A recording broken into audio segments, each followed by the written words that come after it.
Hello, everybody. We are starting off this episode with a trigger warning. In this episode, we talk heavily about mental health, suicide. We talk about racial issues, unhealthy relationships with social media. If these things are anything that could trigger you, this is not the podcast for you. We are going to put links in our description to mental health services if you need to reach out for help. But we will see you on another podcast where we talk about things that aren't this. Yep. But if you are staying to listen to the podcast, we hope you enjoy this as much as we enjoyed recording it.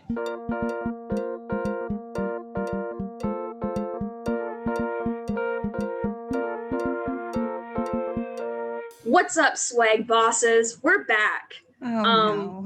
Welcome back to the Weird Trying podcast. Sorry we haven't recorded a podcast in a month. Life happens. I hope you enjoyed our podcast with Patrick. That was a fun one. It was a very fun one. But since the recording of that one, we have not recorded a podcast. Mm-hmm.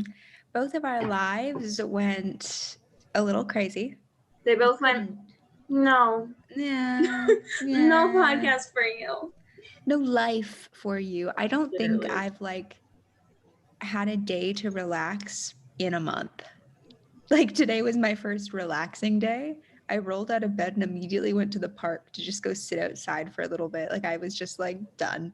But Jagger made friends at the park, which was nice. Yes, okay. So, hello. I have a dog. You know this.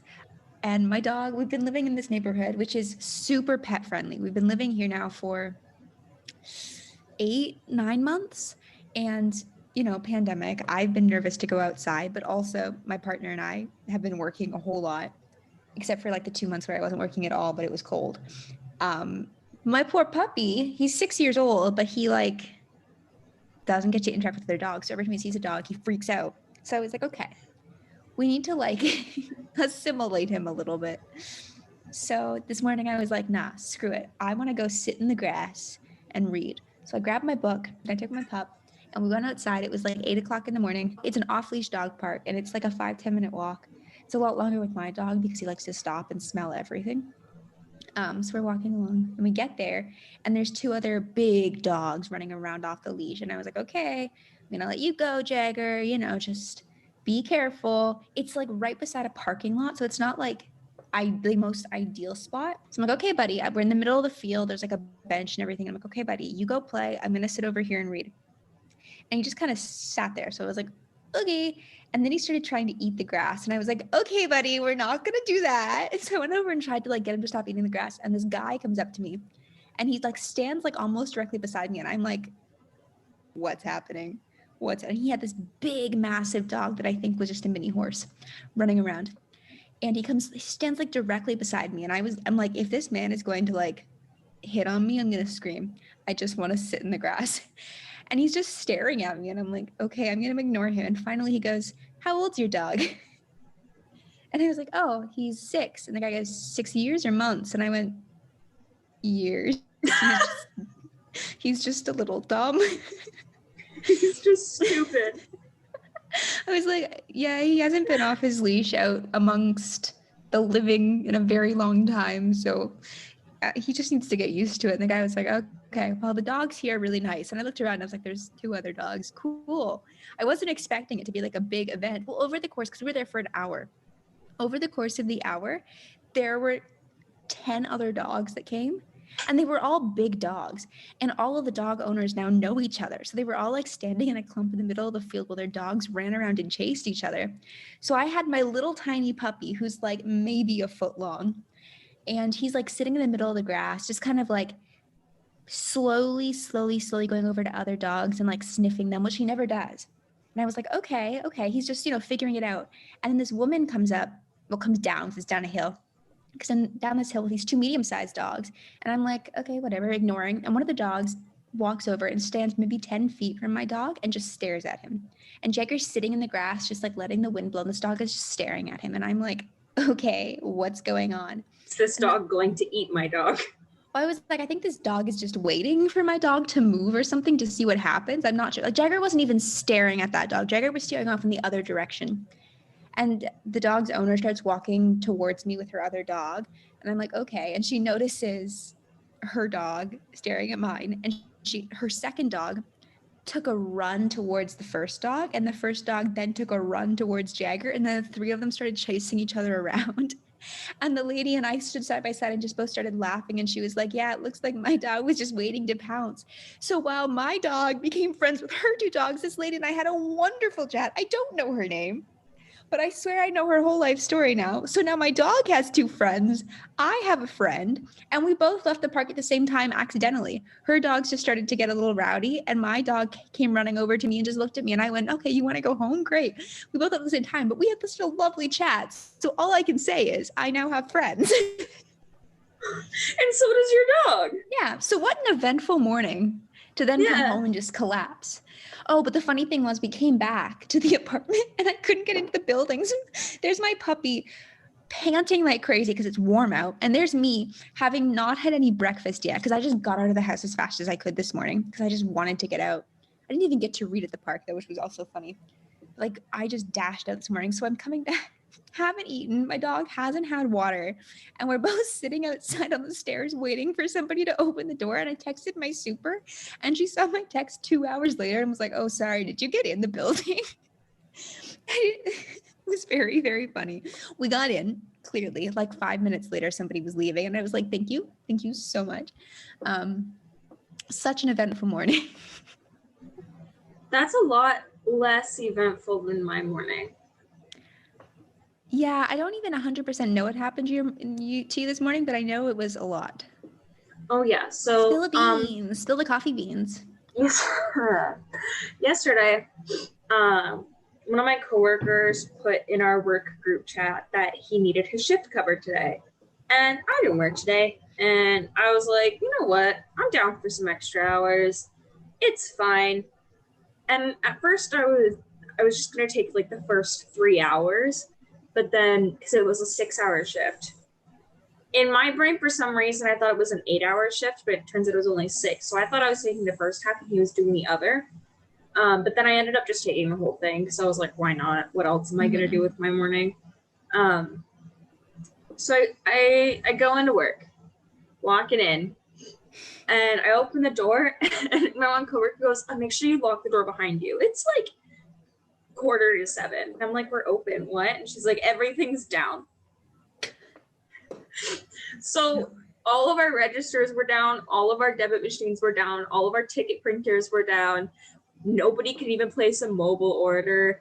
The front thing where we keep like the sandwiches and the protein boxes and yogurt and like cheese sticks and bottles of water and stuff, that little front fridge, that was broken.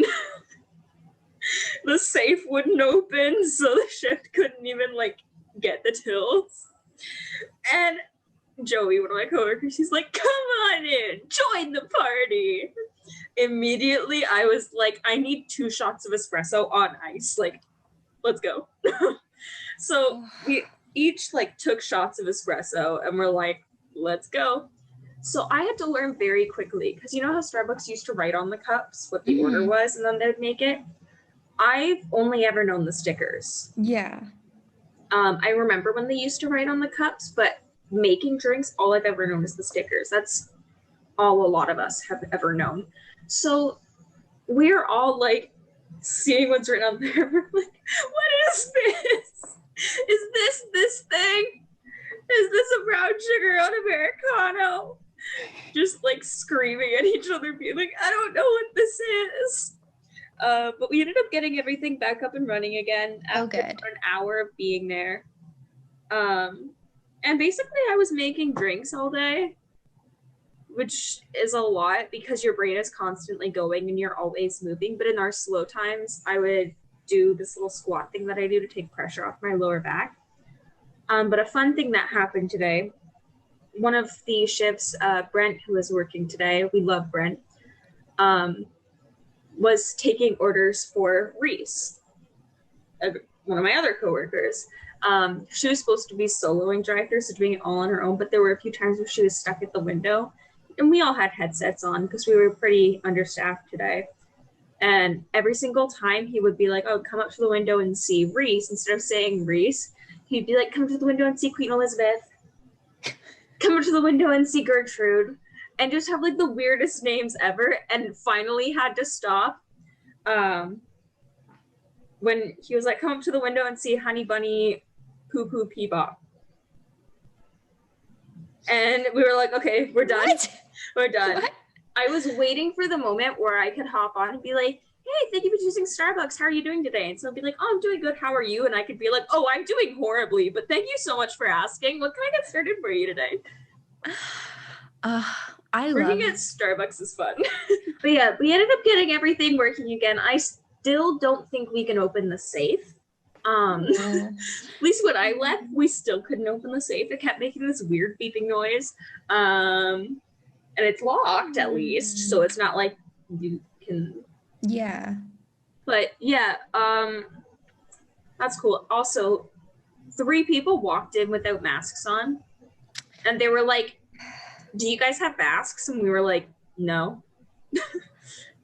And they were like, sir, well, this is a Chili's. We were like, well, do you have masks in your car? And they were like, no, we walked over from the LCBO. Our car's over there and our masks are in there. And we're like, cool, go over and get them. Anyways, we've been recording for a very long time. Have we? Whoops. Hi, everyone. Welcome to the podcast. And we haven't even gotten to the topic of I know. the video. Whoops. We decided we should finally talk about a thing that came out a month and a half ago now. About a month and a half ago. That has been wrecking both of our lives. It has not been wrecking my life. I'm thoroughly enjoying it. Okay, it's been making Bee's life better and fully wrecked mine for a couple of days, but like we're fine now. We are talking this week about Bo Burnham, specifically Inside, but I think we're going to get more into Bo Burnham because my hyperfixation right now is Bo Burnham. Yeah. And I just can't stop talking about Bo Burnham. Side note, it's really funny to hear you say hyperfixation because I never realized that I develop hyperfixations as well until you said Bo Burnham is your hyperfixation, and then I went, oh shit, my whole life is hyperfixations. God damn it. Anyway. You know when you were in high school and all you would do is read musical theater facts? It's a hyperfixation. Yeah. It's where you found your release. Yeah, I'm just gonna slide out of frame. Anyway. But we're gonna talk about Bo Burnham. I love Bo Burnham. I love creativity. I cannot believe that I get to talk about Bo Burnham for like a very long time. It's interesting to me because I really had never seen or heard anything from Bo Burnham until about a year ago when my partner started playing one of his songs, and I was like, who the hell is this, Weird Al? Like I knew nothing of Bo Burnham until about a year ago, and even then I was just kind of like, okay, another comedian.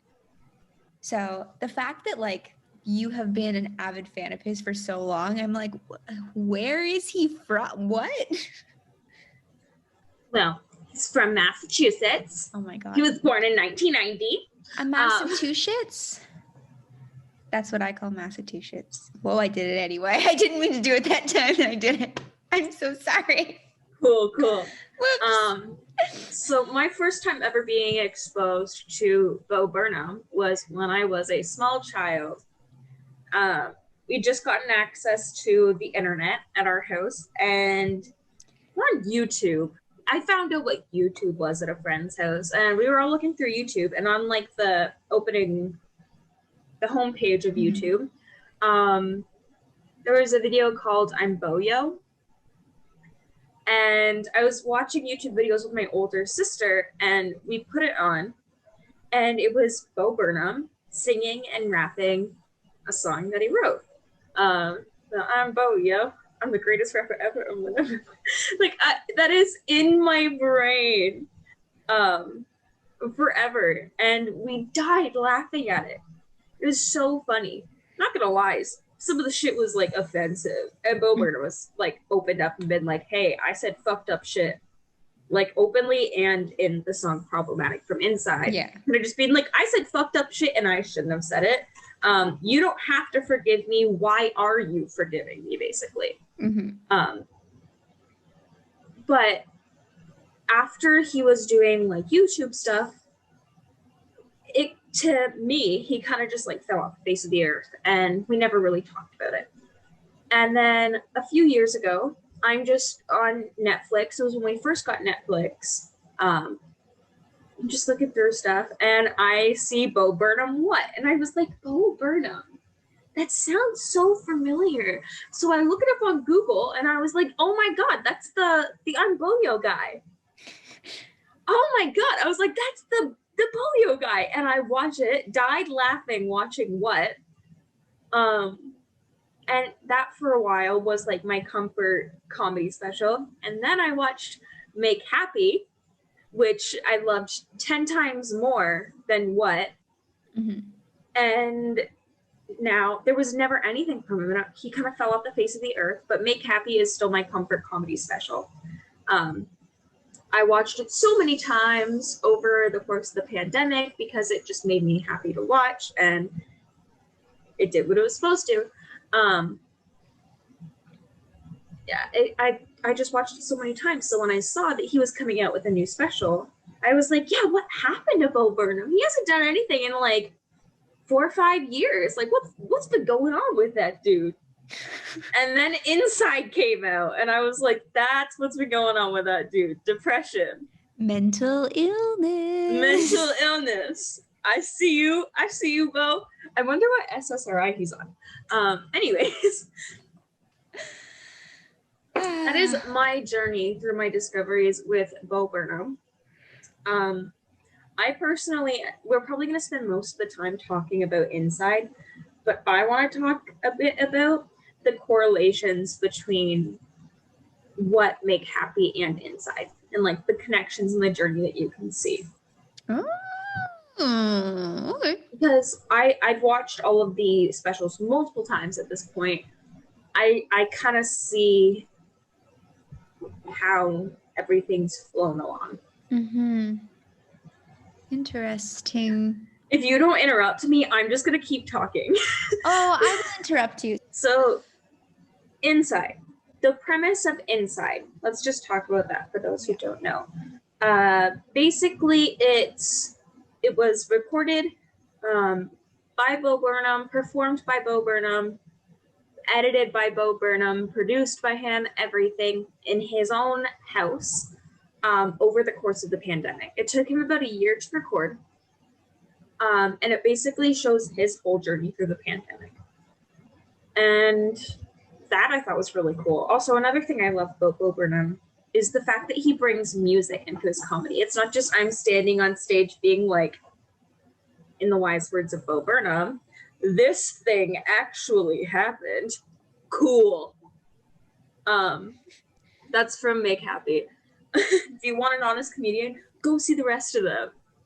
This thing actually happened. Cool. Anyways, this is just going to be me quoting Bo Burnham for an hour. Great. But yeah, I really like that about Bo Burnham, that he was able to bring music and theatrics into his shows. And most of his specials filmed in one night with a live audience. And this one was very different for obvious reasons. It's very heavily edited. It could be done in multiple takes, which also, I guess, could play into his perfectionism. I'm not going to try and diagnose Bo Burnham with anything because that's not my job. I'm not a psychiatrist. That's not my job. But there are some things that I see, and there are some things that I talked about that I'm like, I see you, Bo. Well, speaking of like that, what's interesting, oh my God, I keep saying that. I have a therapist who I sat down with and was talking to, and the more I talked, the more she was like, hey, you know, perfectionism is a mental illness, right? So watching him deal with that perfectionism, I was sitting there going, holy shit, it's me. Holy shit. And seeing it from the outside, I was like, oh, so it's definitely, like, I knew it was a problem, But like seeing somebody else go through exactly what I go through, oh, that's a really big problem. We should address that more, Aurora, shouldn't we? Yeah, it was a lot when I first watched it as well too, because I was like, ooh, and then I watched it a second time and I was like, oh, I realized things. So what I thought we could kind of do now is go through each of like the songs and inside and just kind of talk a little bit about our thoughts on the songs. Yeah. I have the songs pulled up on my phone over here. Great. So we have Content. If you'd have told me. Oh my God, yeah. The opening song made me laugh when I saw it. The fucking disco ball sent me. It just suddenly like boom. Like that was really my first intro to Bo Burnham. Like I've really.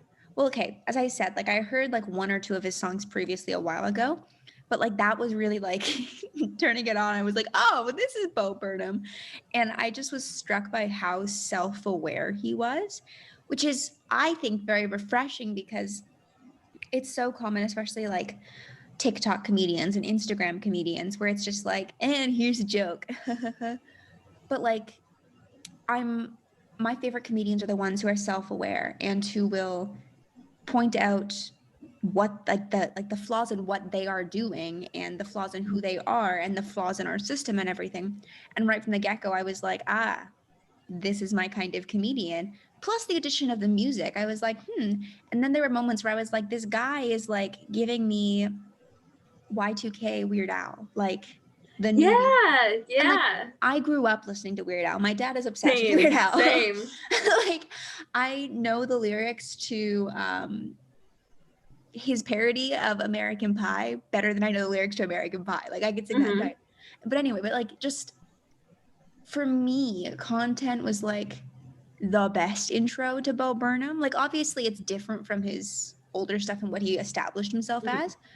But to me, that was the best intro to the special and to who he is, because I had no idea. And then boom, I was like, this is my kind of comedy right from the get-go. This is like screaming modern day Weird Al. This is, even though Weird Al obviously still is making stuff, but like, you know, that kind of comedy at times. And I was like, this is just screaming my aesthetic, my everything. Please keep going, sir. Yes, keep going. And then it destroyed you. Yeah, and it was funny because I like on socials, everyone was like, oh my God, Inside destroyed me. And it started and I was like, how is this gonna destroy me? Like, he's just gonna preach some facts. It sounds like he's gonna use comedy and music to preach some facts. And I'm gonna sit here going, yeah, say it. Great. And I was like in for the ride, like immediately. And I wasn't like, I knew something was gonna happen and I was gonna be like, oh, ouch. But like, I wasn't expecting it to take such a roller coaster from the get-go. I was like, content, yes, get that content. Daddy made you your favorite, open wide. Next, we have comedy. Something interesting that I really want to point out about this is the lighting design. And I realized this only the last time that I watched this. I'll probably watch it again tonight because we're talking about it and I'm like, I need to. And I also have tomorrow off of work, so. Me too. The beginning, in the world is changing, the planet's heating up. He's in a dark room and there's a spotlight on him towards the side. The only time that exact lighting setup is used again is at the very, very end, at the end of Goodbye. The well, like the very low one, where there's a light, he looks. It's the only time, dark room, him like profile to the light this way, and he's looking into it. And you see the stark difference between short hair, shorter beard, you know, black t-shirt, black pants, to being stripped to completely nothing, longer beard, long messy hair. It shows what the year has done to him. And I only realized that the last time that I watched the special. And I was like, how did I miss that?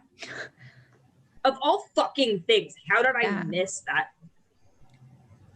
So it's really interesting to think about. He is a fucking technical genius. he is a genius, and people all the time will be like, he just sings stupid songs. But no, I knew from when watching What the first time, at the very end, there's these three different characters, um, and he's going through, and slowly their lines start breaking down more and more and more as he learns to trigger each one of them until they get to, we think we know you. We think we know you. We think we know you. We think we know you. And then falls into like this techno electric poppy sound that his producers want from him. And that is where you can see the transition that he started to make throughout the entire thing. That shift started getting made after Left Brain, Right Brain.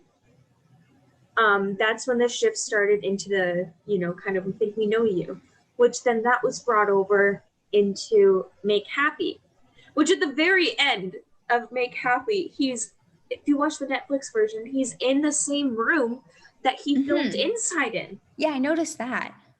And he's playing piano. This is the last thing he did before quitting comedy for 5 years. And at the very end, the only other time you see him in that room, he's dressed as a clown. He's a clown. He's not showing his actual face. At the end, he's showing his actual face. He's playing that song. He opens the door. He leaves the room. He goes to his partner and their dog. And he's done with comedy for 5 years. The only time he needed to go back inside that room was the time that made him unhappy during Inside. Again, a genius. He's a genius.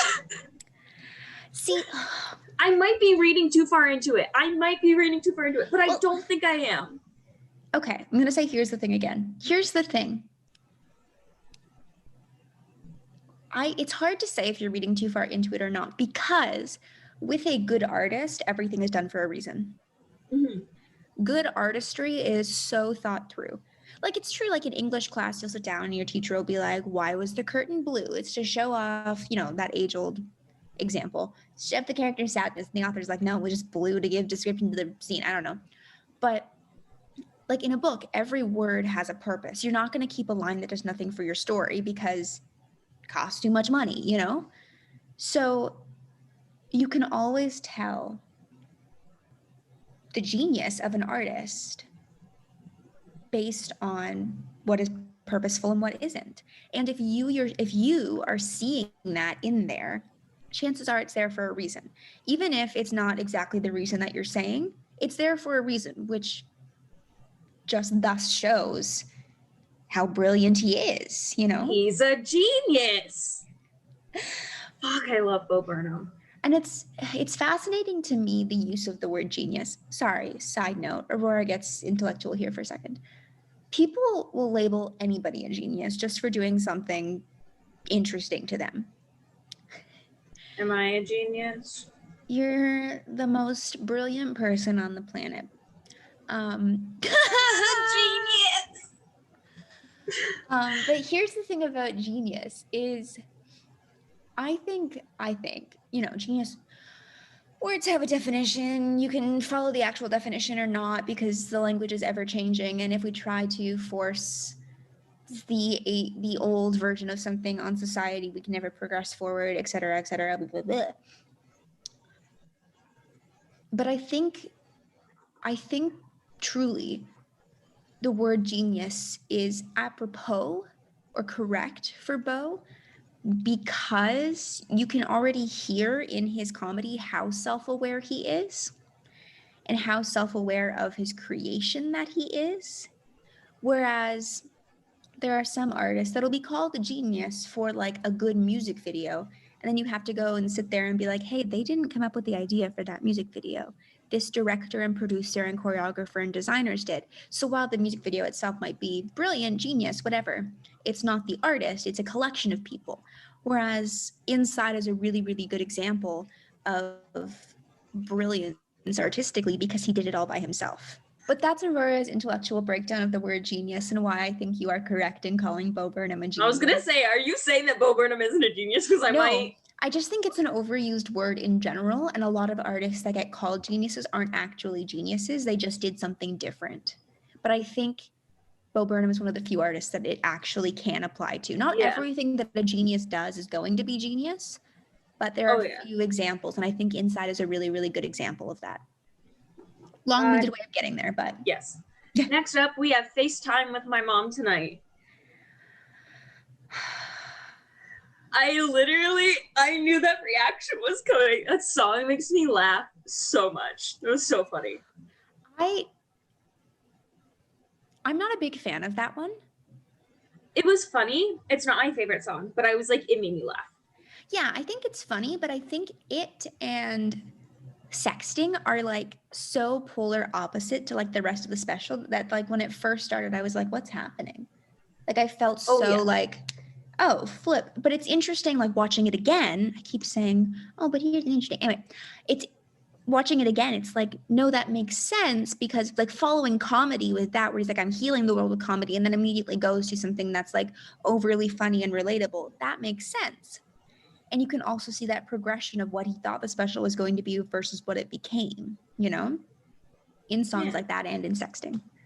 Oh, yeah. Next, we have How the World Works. This I'm excited to talk about because it starts off very like, this is a kid's show. And look, Socko, but something that people on TikTok have started pointing out that I didn't even really think of. And it kind of goes along with the book I'm reading right now, Me and White Supremacy by Layla F. Saad. Very good book. Highly recommend any allies to BIPOC read that book. Definitely 10 out of 10. I'm working through it day by day and doing all of like the questions and work along with it. But it's a very good book. But somebody brought up that whole thing, Socko, is POC. Mm-hmm. And Bo is white people. And, you know, the simple, I was just trying to be a better person. People of color don't have to educate you. Mm-hmm. So you can be a better person. Yep. Yeah. Literally, in the wise words of Socko, read a book or something. Yeah. Like a book by Layla F. Saad, Me and White Supremacy. I picked up on that the first time I watched it. I did not. But I think that might be not my favorite song of the special, but one of my favorite self-aware moments. Mm-hmm. Like I was listening to Inside on the way to work a couple of weeks ago, and I ended up listening to that one a couple times in a row because I just wanted to dig a little bit deeper into the lyrics. I'm a big fan of lyrics. I'm a writer. But I love, because there's a couple of comedians and people who have created similar ideas.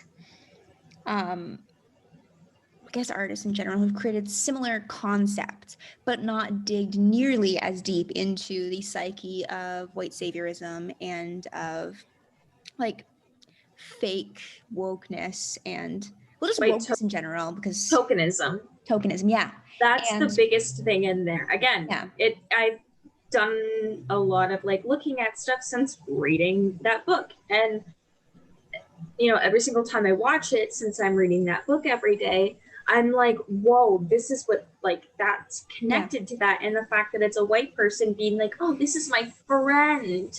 Mm-hmm. So I can't be racist. Yeah, exactly. And I think, to me, that song is,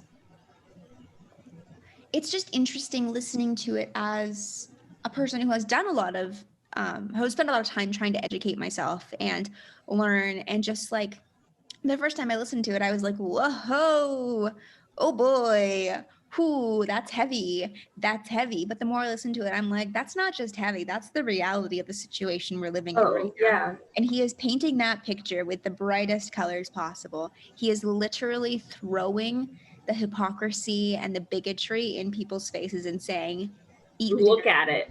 Eat the food you made. It's rotten. You better eat it in front of all of us. Like, he is, and that's what white people need to do for each other. We need to say, you're fucked. Face that. And while I think, you know, we can't say, oh, Bo is going to save everything and this song is going to fix everything at all. We cannot say that at all. But I think we need to continue to create stuff like that and say things like that to each other to remind each other that, A, we can't rely on our POC friends to educate us and solve all the problems of the world. We need to also be putting in the work in our own communities and with our own families and our own friends, you know? We can't This episode is sponsored by Layla Epsom. Please read her book. Read her book. We can't read one like article and be like, there, I am now educated on all the problems of people who are of color. No. And especially as white people who are of the majority, especially in Canada. Well, yeah, in Canada, I believe it's like 60% white or something like that. You know, we are the majority. We are the lucky few who aren't necessarily going to be discriminated against. Aren't necessarily. The exception is, you know, women are often, and the LGBT community, if you are really, is what I'm saying there with them necessarily. But anyway, we need to be actively looking out for our friends of color, the people of color around us, even strangers. I listened to that song so many times that I remember, I had this flashback to the summer between my first and second year of college when I came back home for the summer. I was taking dance classes downtown. And I was walking down the street. I was just wandering around because I was super early for class. And as I was walking, I passed this man who was, I was like behind a woman of color. And this white man walked past her and yelled the N-word at her. I was right behind her. And this girl stopped and turned around and started yelling at him and then started looking around, begging someone to help her. And I was like, I don't know what to do. But they were now like yelling at each other on the street. And everyone, including myself, was just walking past because none of us knew what to do. Like there was no other people of color around. It was all white people. And we all just kept walking. And like I look back on that now and I'm like, I wish I had stopped and done something. I don't know what I could have done or would have done other than just try and get her out of the situation. But like I listened to that song and I just kept being reminded of that moment because I was like, I needed to do something and I didn't. I was uneducated. I was terrified. I was tiny. I'm still tiny. But like, that doesn't excuse any of us just walking past and letting this woman be harassed on the street, you know? That's what song makes me think of. And I think that's important. With all that being said, read Me and White Supremacy. Yes. Next is White Woman's Instagram. Makes me laugh. Because I'm like that, because I think it paints a picture of like toxic positivity. Yes. I also feel that it paints a picture of the structure that social media makes us think we need to impose on ourselves. Mm-hmm. Because first and foremost, I'm kind of just getting exhausted of people being like, oh my God, that's me. And I'm like, yes, it is you. That's the point. The point is that society has told us that we have to post like this in order to get likes and get followers. And women have to be cute and sexy on the internet. Women have to be happy and, you know, all these things. Like this is the outline of being a woman on social media. And that's what Bo Burnham is showing. Whether that was his intention or he's just poking fun at that, that's not the important part. The important part is when people are like, oh, that's so me. It's like, yeah, it is. Exactly. That's exactly the point. You know, people are like, oh my God, I'm so and called it's out. not saying like, it's not saying you can't post like that. Oh yeah, no. It's just being like, hey, just letting you know, you don't have to if you don't want to, but if you want to, it's completely fine. Yeah. And I think it paints it in a way that's not necessarily hurting people, being like, you're a dick for doing this, but it kind of shows, at least to me, it's like, oh, all these happy things, like here's my coffee, and I always look like this, and I do these fun things. Which is something I'm trying to work into my own Instagram by showing like me with no makeup on. And, you know, sometimes I'm going to post a TikTok that I posted just being like, hey, I felt like shit, so I put on some outfits. Yeah. Here's me dancing to Måneskin. Um, Yeah. but all in all, it's not one of my favorite songs in the entire thing, but yeah, it makes me laugh. Yeah. I just think it's a good example and a good reminder that like we end up being kind of brainwashed into trying to be the same person, you know? Mhm. And we are all unique people and deserve to speak our mind. Like that's why I use my Instagram as like a diary at times. Because I'm like, this is my space. Oh I'm yeah, going to speak my mind. So like if you go through my Instagram, this is my go fucking to my part. Instagram. Nobody else better not fucking speak. It's my Yeah. part. Like go read my captions. I will like state my heart. I'm like, I have one where I'm like, I miss acting. And then I go on this rant about how much I miss acting and how empowered I feel to keep performing when the world opens. Like I just open up because it's my space, you know? Ha ha ha ha ha ha. Um, I just got it. it's my space. It feels like the only place that I own, you know? So I'm going to treat it as I treat it. Like I try not to convince myself that I need to post certain things. But of course I still am, I'm not saying I'm better than everyone else. I'm still, you know, privy to those pressures. But I like to me watching that song, I was like, yes, the pressures of being a woman on social media. Aha. Yes. Thank you. But I'm also really nervous. So I Thanks, know weird man. Bye. Another Bo Burnham quote. I'm sorry. no, it's fine. I'm also just really nervous of guys getting a hold of that and using it like that song and using it to make fun of women. You know? They already are. Yeah. No, and I know. I'm just it like I haven't seen any. I know I haven't seen any, but I know it's happening. And that just upsets me because this is the thing with the entire Inside special is that it's being misconstrued. People are taking it at face value. And what makes Inside so genius is that it's got layers and it's a very layered piece. And the more you, I know it's like an onion, whatever. The more you, the more you peel it back, the more you discover about Bo Burnham and about the content and about the world, right? And his view and everything. But these people are taking the whole thing at face value. And it's like, when you do that, you degrade Bo Burnham's artistry, but you also take away what it means to so many people, you know? And like the first time I saw it, I was like, I'm gonna gatekeep this. I've never kept anything in my life. I'm gonna gatekeep this because I immediately was like, this is gonna be misconstrued. And I was right, and it is being misconstrued, which sucks. But that song I think hurts the most to see it misconstrued. Mm-hmm. Up next. Remember when you said you were gonna talk the most? Yeah. Next is Unpaid Intern. Very short, sweet, to the point. The ending is the best part, and I wish it was longer. Yeah. The what out. I am glad that song isn't longer because it's one of those topics that after like a second verse you'd be like, okay, we get it. We get it. But also, it's a beautiful, like, I love the beat, the rhythm, the jazziness of it, and also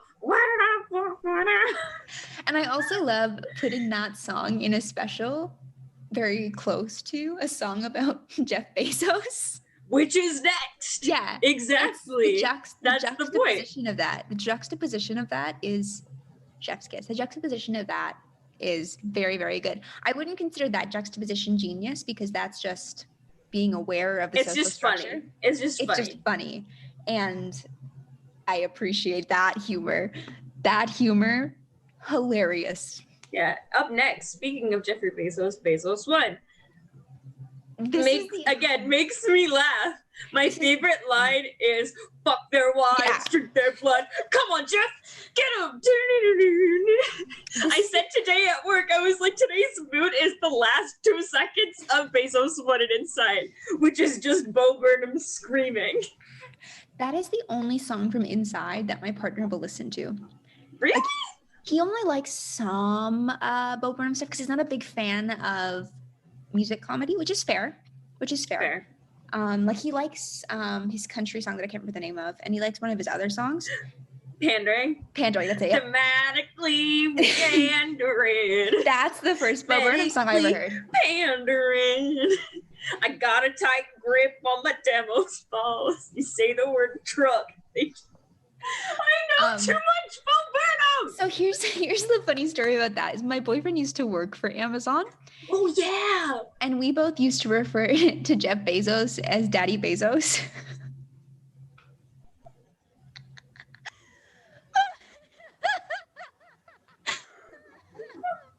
So like he would come home from work and he'd be like, just paying Daddy Bezos's bills, I can't believe I said that out loud. That's really funny. So when I watched Inside, I was like, he needs to hear Bezos. He needs to. And we were watching it. I made him watch the first like half of Inside. He couldn't really get into it, but we got to Bezos and he said nothing. And I was like, oh, okay. I thought you'd find that really funny. It wasn't until like a couple days later where I was on TikTok and it came up and I started singing along and he was like, what is that? I was like, sir, you watched this. And then I just got it stuck in my head for like a week and I kept walking around singing it. And he just picked up the lyrics. And now out of the blue, one of us will just like say one of the lines and then we'll just like from across the apartment scream it at each other. I just love fuck their wives, drink their blood. That's his favorite line. Like he will scream that. We were like laying in bed getting ready to fall asleep. We're both just laying their eyes closed and we just started singing it to each other. Like it's just chivalry isn't dead. I know it's not. No, I think Bezos is fucking hilarious. I think if you take like the pressure, like pressure is the best word, out of like the later songs when they start getting heavy, Bezos might be the best piece in the special, Oh yeah. Up next we have sexting, which we kind of talked about. Yeah. It's not my favorite. Not my favorite, but it's just like a goofy little thing, and it's great. It's a nice like it's a good giggle song, It's good for the giggles. It's weird to listen to it on the subway when you're like, I don't know if everybody can hear my headphones right now, but sexting. It isn't sex, it's the next best thing. Thinking of the next best thing, look who's inside again. Okay. That is actually a song I love. Yeah. It's short and sweet, and I like the bring around back to goodbye. That was the first time I had to pause the special. Because I paused the special multiple times the first time I watched it to sob, just uncontrollably sob.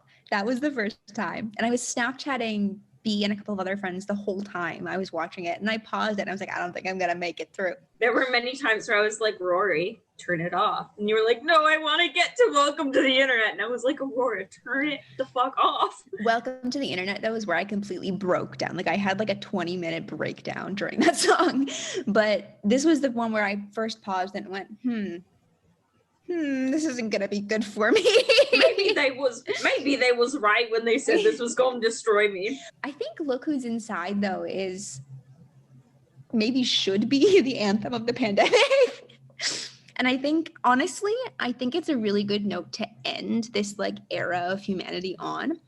I don't know if like everybody's gonna think that, but I think it's going to be one of those songs that we're going to look back on in 10 years and be like, God, I don't want to listen to this because it's just going to remind us of all of like the anxiety and depression and other mental illnesses that we've developed and just seen grow during the pandemic for those of us who have had mental illnesses, or like, like teachers and stuff who've been out of work and having to take stress leave and everything. Like, I think it's going to be one of those songs that's just going to be really, really hard to listen to once we're all through this, but will be a really, really interesting reminder that we did get through it, Yeah. I just love the play of words, being in, trying to get something out of it. Like the try making faces, try telling jokes and little sounds. And I just love how there's this darker feeling behind the lyrics, at least to me. When I first listened to it, I was like, this isn't a happy song. No. Oh, God, no. And people are like, oh, it's just like a da-da-da-da-da-da. And I listened and I was like, and immediately, as soon as afterwards, he goes, one more time. And he records another take of it. Mm-hmm. He stops partway through the first verse, the first time. gets mad at himself for not taking a deep enough breath, starts again, goes through it. It sounds beautiful. Stops. He goes, one more. Yep. Does it again. And that's where we start to see his perfectionism come into play. But Yeah. I love it. It makes me feel good feelings, but also there's this also fun thing. If you look up the chords for Look Who's Inside Again, the chords are D, E, A, D. Mm-hmm. So while it's like trying to be funny, and he's literally playing the word dead. Yeah. Which shows how he's feeling inside. And I think that's amazing. Yep. Because I wanted to learn to play it on ukulele, and so I pulled up the chords and I was like, wait a damn minute, he's playing dead. Mm-hmm. Yep. Huh. And then right after Look Who's Inside Again, he's sitting there watching one of his old YouTube videos. Mm-hmm. And that's where that's where you see the link of Look Who's Inside Again to what he's actually feeling is, I can't believe I said something like that. I can't believe I would say those things, which leads into problematic. But I also find that moment very much of like well, yes, I agree with you absolutely. But as a person who didn't know, where he came from and who his YouTube content and everything, I really saw that moment as just like I was that person. Have I let that person down? Or have I become a better person? Like I've been stuck inside. That person was stuck inside in a different way, being a teenager, being a young adult, whatever. Have I made that person proud? I kind of found it that moment as well. And I don't think that was his intention. I think you are dead on what his intention was. But watching his older stuff, my personal opinion, obviously, I think is what that was going for, just because I did watch his older stuff. Oh, yeah. And the shit he said, was not right. Yeah. And he's owned up to that many times. And no, you're absolutely, and I definitely think that was his intention. Just like from an outsider who had no idea who he was at the time, that's how I viewed it. And then going into problematic, I was like, oh, interesting. Like, sometimes it's not great to go to a vagina orchard, count 1, 2, 3, put them all together. You got a third world country. It's not really talking about vaginas as if they're an orchard. It's like, why the fuck would I say something like that? Because that's just fucking weird. But problematic, I think, is, again, it's super the acting in it and the kind of 80s I'm working out very thing. Rocky. Really, really works for the song. But I think what a lot of people don't understand with that song is he doesn't know why people are forgiving him. Mm-hmm. He is like, you shouldn't forgive me. Why are you guys okay with me? Because I sat on that thought as well. After listening to that song, I paused it for a second and I was like, hold on. I sat on that thought. And I think part of it is he's a white man. Oh yeah. And he's aware of that. Yeah. But I think the second part of this is that he has owned up to it, and he has, and a lot of people will own up to it and then never address it again. But he's owned up to it and continued to address it and continued to prove he's better. Something he also did was in the beginning, he kind of starts it as every apology, like, oh, I didn't know what I was saying. And then the second verse, he's like, no, my actions are my own and it's not okay. Yep. It wasn't right that I said those things. Yeah. That, to me, is one of the most important lines in the entire special. Because, especially now, everybody's frustrated, everybody's upset, everybody's getting mad at everybody. We have to understand that even if we don't intend to hurt somebody, our actions are still, our words, they still happened, and they still hurt somebody, and we still need to own up to that. Even though, obviously, that's not the intention of the entire special or anything, I think that's another line that we need to pay attention to. That's such an important little lesson there. You have to own the way you make people feel, even if you didn't intend it. All right, everyone. We are going to stop this episode right here. We talk for a long time in this episode, so we've decided to make this one a two-parter. So this is the end of part one. Flip over the VHS and watch the second part of Titanic. Oh my God. Thanks for tuning in. You know the drill. Go follow us on Instagram at We're Trying Pod and go leave us a voice memo in the link there. For this part one, why don't you tell us in that link there? Tell us what part of inside made you cry. How about that? Do that for us. Or if it didn't make you cry, tell us the first time you found out that you were a psychopath. I'm kidding. I'm kidding. I'm kidding. Well, we will be back next week with part two of our deep dive into our emotional breakdowns, thanks to Mr. Burnham. And we will see you and hear you. Well, you'll hear us then. Have a great week, friends. Bye. Beep, beep, beep, beep.